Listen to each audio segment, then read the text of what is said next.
Okay, week 3, guys, from Miss Statue's class and Miss Mesiano's class. We're in week 3!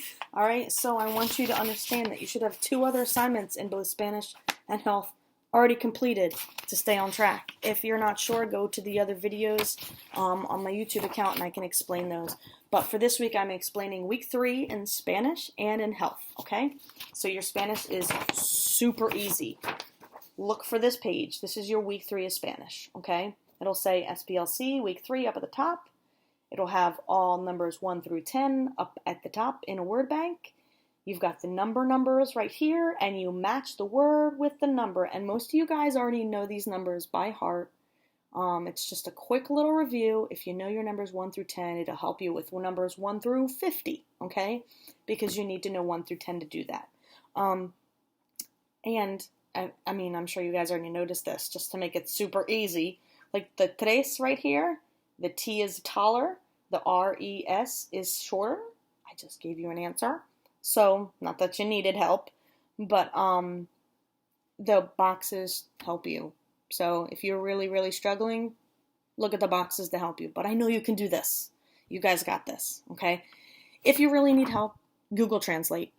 It's there for you. Also, in your first week, you did get a reference sheet. You can still look at that. The numbers are on there too. Okay, guys? This is week 3 for your health. Okay? It's a 2-page.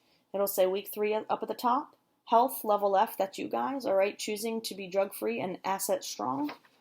It's 2 pages. I'm just going to read it quickly to you. So if you want to get your health out now and do it and get it done, let's do it. All right? Choosing to be drug-free and asset strong. If you need to pause the video to go get your stuff, do it and then come back, all right? There are millions of kids who don't do drugs. Joel is one of them. His goal is to be a baseball coach someday, and he knows that he'll never reach that goal by using drugs. Joel sometimes thinks about the kids in his neighborhood who have tried drugs. Some of them think drinking or smoking is cool, but Joel has noticed just the opposite. These kids are struggling in school and with their families. They have many problems. He has also noticed that some of them are taking more drugs and more frequently. He thinks these kids have become addicted. Joel knows that some kids turn to drugs because they can't handle their problems.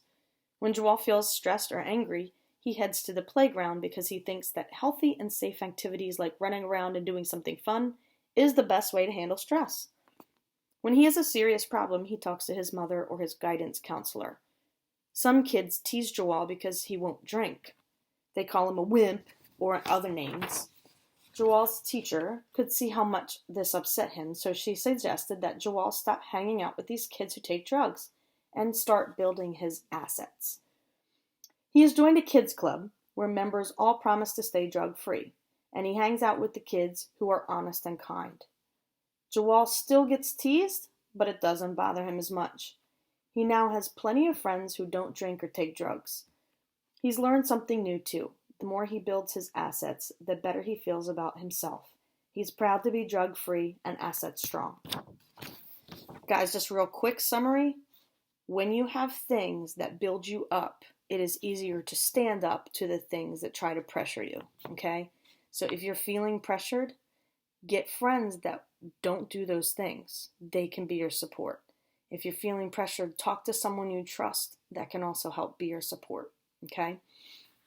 Here, let's do the questions. Got your pencil?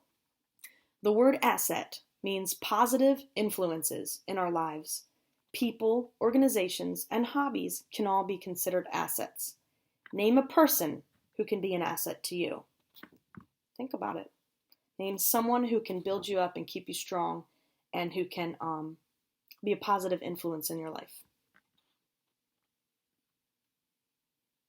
Number 2, if you need to pause this again, just pause it. Number 2, name some kind of group or organization, like Joel's Kids Club, that can be an asset to you. I will just say this. I'm a phys ed teacher. I love sports.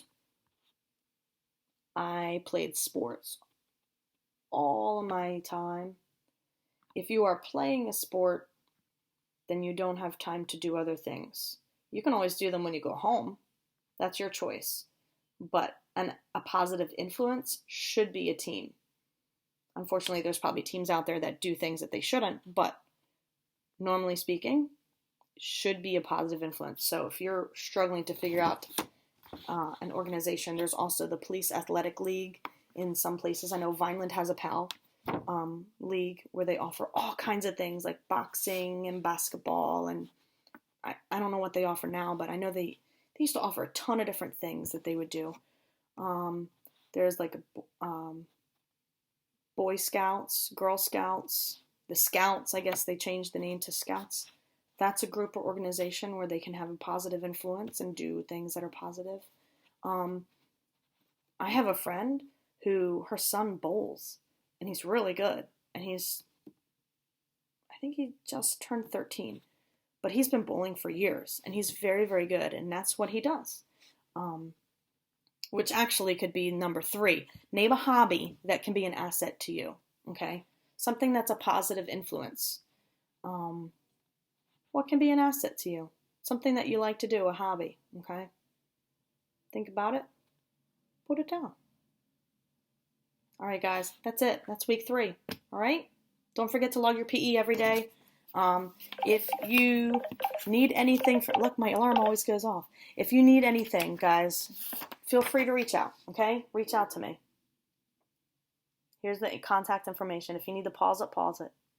All right, guys? Hope you're doing well. Miss you. I'll talk to you soon.